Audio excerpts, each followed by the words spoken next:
हरि शरणम प्यारे सज्जनों, मैं सुखदेव शरण आप सभी का आपके अपने राजपुरोहित एक्स्ट्रा चैनल पर धनु राशि जुलाई 2026 का महीना नव ग्रहों से किस तरीके से प्रभावित रहेगा, इसकी सूक्ष्म कैलकुलेशन आपके समक्ष रखने जा रहा हूं। इसका एक ही मकसद है कि आने वाले समय में कौन सी हमको सावधानियां रखनी है और कैसी कैसी अपॉर्चुनिटियों का अवसर हमारे समक्ष आ सकता है और उनका हमको लाभ उठाना है। चार्ट आपके समक्ष है, पर उससे पहले ये जानना जरूरी है कि धनु राशि वाले कौन होते हैं, अर्थात किस नाम वाले धनु राशि से बिलोंग करते हैं। तो आप देखेंगे जिनका नामाक्षर ये अक्षर से है, यो, भा, भी, भू, भा, धा, ढा और भे, ये जो 9 अक्षर है ये धनु राशि वालों के है। वर्तमान में सारे के सारे ग्रह जो है राहु और केतु के मध्य में ही गोचर कर रहे हैं ना। आपके जो थर्ड हाउस बल भाव और भाग्य भाव के बीच में गोचर कर रहे हैं, अर्थात बल से लेकर के भाग्य भाव के बीच में। तो अब इसकी कैलकुलेशन क्या है, किस तरीके से हमको प्रभावित करेंगे, इसी का विश्लेषण मैं आपको देने जा रहा हूं। तो धनु राशि का मालिक कौन? गुरु है। तो सबसे पहले हम गुरु की ही चर्चा करेंगे। गुरु आपकी कुंडली में फोर्थ हाउस और आपकी राशि का मालिक होकर के अष्टम हाउस में गुरु बैठे हैं। तो क्या अष्टम हाउस का गुरु फल नहीं देता है, परंतु उच्च का बैठा है और काफी समय से बैठा है। तो धनु राशि वालों के लिए गुरु का अष्टम में जब उच्च होता है तो रुष्यम निश्चित रूप से ऐसी सफलताएं देता है जिनका हमको अंदाजा ही नहीं था।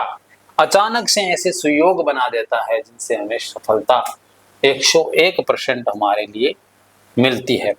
दूसरा, आप देखेंगे कि गुरु जब यहाँ अष्टम हाउस में, अष्टम हाउस क्या है? गुप्त भाव है, खजाने का भाव है, परंतु यहाँ ग्रह का अच्छी पोजीशन में होने पे ये चीजें मिलती है। अन्यथा ये रोग का भी घर है, मृत्यु का भी घर है, पीड़ा का भी घर है, चिंता टेंशन इसका भी घर है, परंतु गुरु यहाँ ये सब चीजें नहीं देगा। गुरु अपने उच्च के यहाँ पे आए, परिणाम ये देंगे। गुरु यहाँ बैठ के रहस्यमय तरीके से अचानक से आपकी जिंदगी को परिवर्तन करने का, जिंदगी को मतलब 360 डिग्री रोटेट करने का, मतलब अगर रोड पे हो तो प्लस पे जाने का योग जो है गुरु आपका बना रहा है। गुरु यहाँ बैठ के जो 5th दृष्टि दे रहा है, आप देखेंगे कि 12th हाउस के ऊपर है। 12th हाउस क्या है? विदेशी हाउस, आउट ऑफ कंट्री से, आउट ऑफ कल्चर से, आउट ऑफ जो मतलब हम सोच नहीं सकते ऐसी जगहों से हमको सफलता जो है गुरु देगा। कब तक देगा ये बता रहा हूँ, सुनते रहना। पूरे जुलाई महीने में तो रहेंगे तो उच्च के ही, परंतु 14 जुलाई से गुरु अस्त हो जाएंगे। तो 14 जुलाई तक तो जैसा मैं बता रहा हूँ एग्जैक्ट वैसा ही प्रॉफिट मिलेगा, इसमें कोई संदेह नहीं है। गुरु अपनी 7वीं दृष्टि से फिक्स डिपॉजिट, 14 जुलाई तक आपका फिक्स डिपॉजिट कैसे बढ़ेगा आपको ही नहीं पता। कैसे पैसा आ रहा है, कहाँ से आ रहा है, अचानक से आ रहा है, ऐसी चीजों से मतलब अचानक से ऐसे संयोग बनेंगे इन लोगों के साथ में, अनजान लोगों के साथ में, या ऐसे मतलब सर्किल से आप एंगेज हो जाएंगे अचानक से, उससे आपकी धनवृद्धि होगी। वो जो सर्किल है वो आपको काम देगा। आप किसी भी प्रोफेशन से हो, उस प्रोफेशन से रिलेटेड लोग जो है वो आपको अचानक से सपोर्ट कर देंगे, शुरू कर देंगे।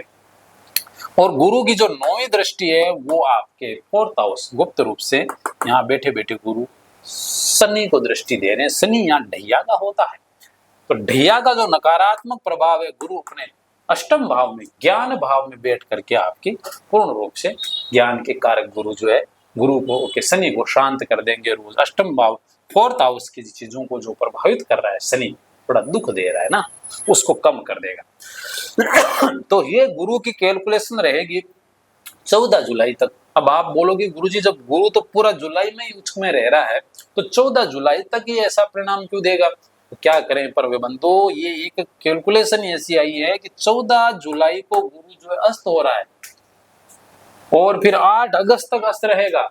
तो फिर 15 दिन जो है जुलाई में अस्त होने के कारण उसका परिणाम जो है वो निष्क्रिय हो जाएगा। तो क्या दुष्परिणाम देंगे? गुरु कोई दुष्परिणाम नहीं देगा, परंतु अपना पॉजिटिव जो इफेक्ट दे रहा था वो बंद कर देगा।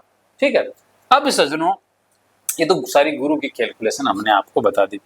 अब चलते हैं कि दूसरे ग्रह कैसे प्रभावित कर रहे हैं। कोई एक ग्रह की चीजें नहीं मिलती है, सब मिक्सअप कैलकुलेशन चलता है, उसी से लाइफ चलती है। जिंदगी के सारे आयाम, एक आयाम तक नहीं, गुरु क्या, ज्ञान है, शिक्षा है, धन है, पर उसके बाद में शुक्र क्या है, प्रेम है, पत्नी है, एसमोज की जितनी भी लग्जरी लाइफ जो हम जीते हैं उसके कारक शुक्र है। मंगल फोर्स के कारक, एनर्जी के कारक सूर्य, राजयोग लीडरशिप के कारक है शनि, अनुशासन डिसिप्लिन। तो ये सारी चीजें हैं लाइफ में, सबको मिलके हमको लाइफ चलानी पड़ती है। तो अब हम बात करेंगे सूर्य नारायण की। सूर्य नारायण कहाँ है? सूर्य नारायण आपके पार्टनर भाव में बैठा है। हमने बुध 2 बार लिख दिया, वो सूर्य लिखना था। सूर्य भाग्य भाव का मालिक भी है। तो सूर्य यहां बैठ करके ये कह रहा है, क्या कह रहा है कि आप जो है ना, अपने अहंकार को त्याग दीजिएगा। अगर आपकी धर्मपत्नी किसी भी प्रकार की एडवाइस देते हैं तो उसको प्रेम से सुन लो। अगर आपको लगे वो प्रॉफिटेबल है, वो आपके लिए अच्छी हो सकती है, काम को सिद्ध कर, तो उसको मानिए। अगर नहीं मान सकते हो तो कम से कम विवाद तो न करें, उसको आराम से सुन लें और फिर जो करें, आपका जो मन है वो करें। परंतु आपकी पत्नी जो है आपके प्रोफेशनल लाइफ को किसी न किसी प्रकार एक्सेप्ट करने का, इंटरफेयर करने की कोशिश करेगी, इसमें कोई दो राय नहीं। क्या पत्नी एक ही करेगी? नहीं, आपकी बहन और बुआ और आपके पिताजी, ये सारे के सारे आपके प्रोफेशनल लाइफ में दोनों राशि वालों के लिए किसी न किसी प्रकार से एंगेज्ड रहेंगे, क्योंकि कर्म हाउस का मालिक बुध जो है स्वराशि का यहाँ बैठा है। पर क्या एक जैसा ही बैठा है? नहीं, बड़ा विचित्र बैठा है।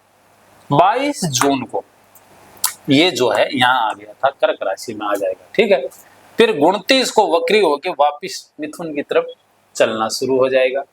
फिर क्या करेगा? फिर ये जो अपना 4 जुलाई को अस्त हो जाएगा, पर अस्त होता होता ये जो है 7 जुलाई को वापिस मिथुन में आएगा।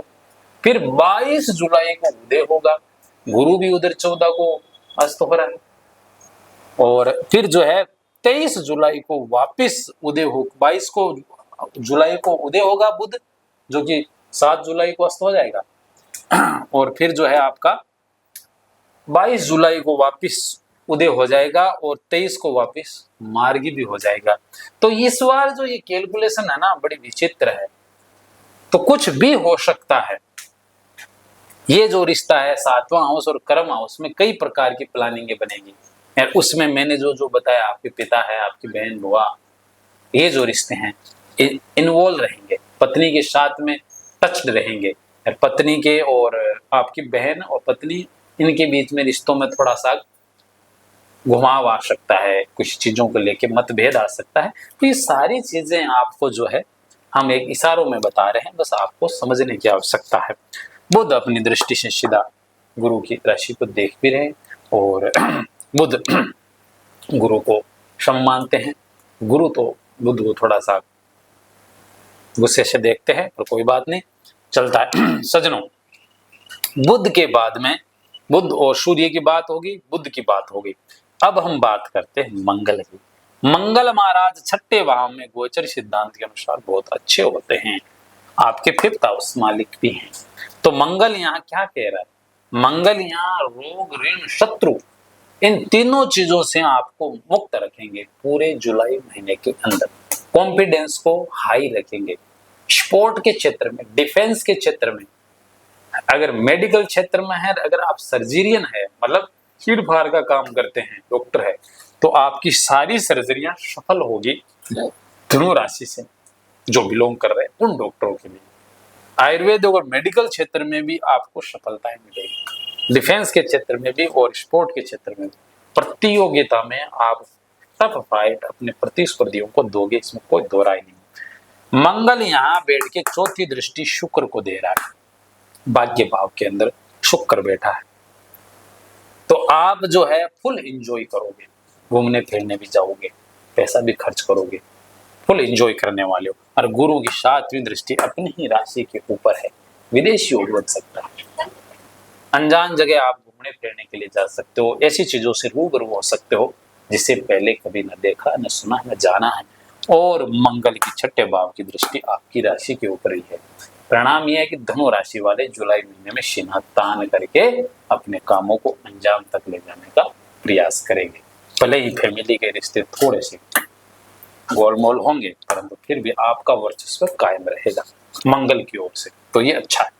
सज्जनों, मंगल के बाद में बुध की कैलकुलेशन हो चुकी है, सूर्य की हो चुकी है, तो बुध के बाद में गुरु, गुरु की हो चुकी है।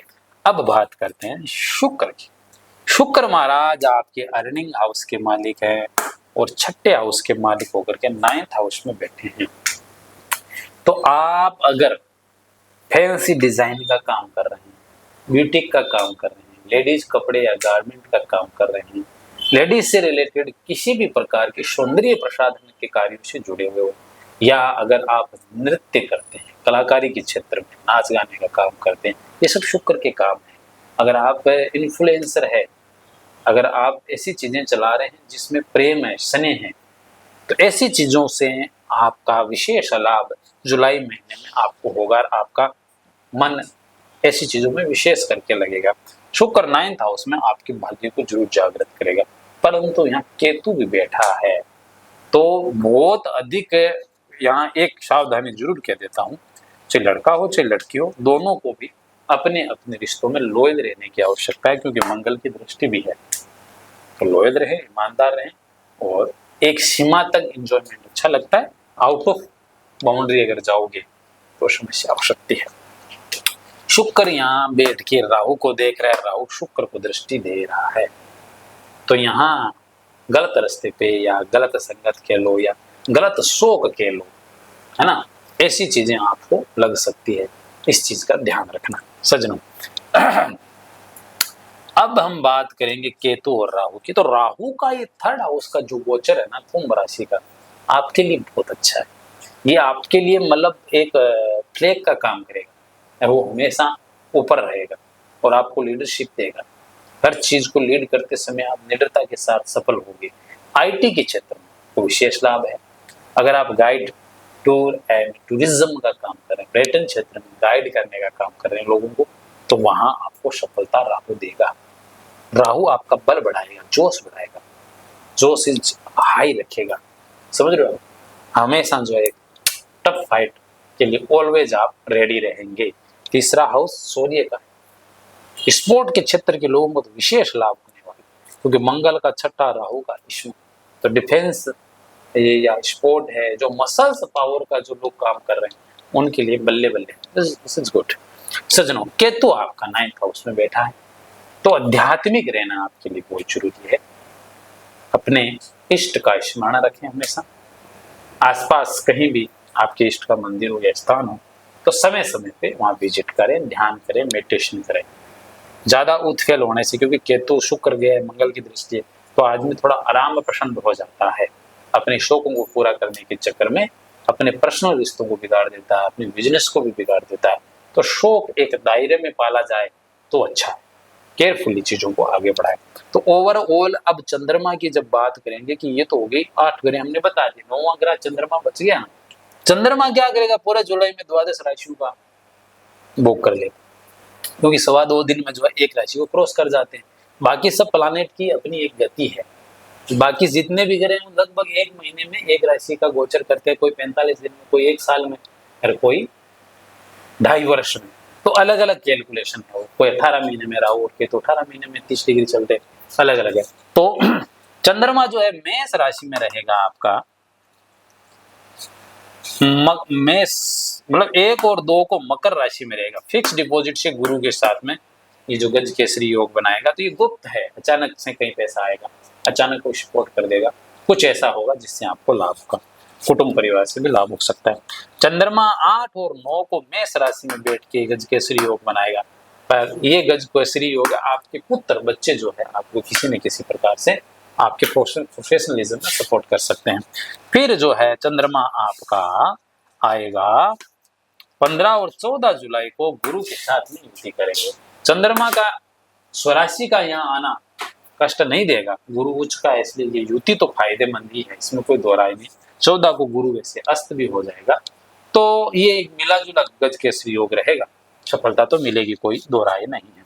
अब तुला राशि में जब चंद्रमा जाएगा आपका 21 और 22 अर्निंग हाउस में गया चंद्रमा अष्टम हाउस का मालिक होकर के, तो कुछ ऐसे चीजें आपको प्राप्त हो सकती है जिनकी आपने एक्सपेक्टेशन नहीं की हो, मतलब अचानक से कुछ सपोर्ट आना ऐसे लोगों से, वो कुछ होगा। ये 4 डेटें जो है आपके लिए विशेष लाभदायक रहेगी सज्जनों।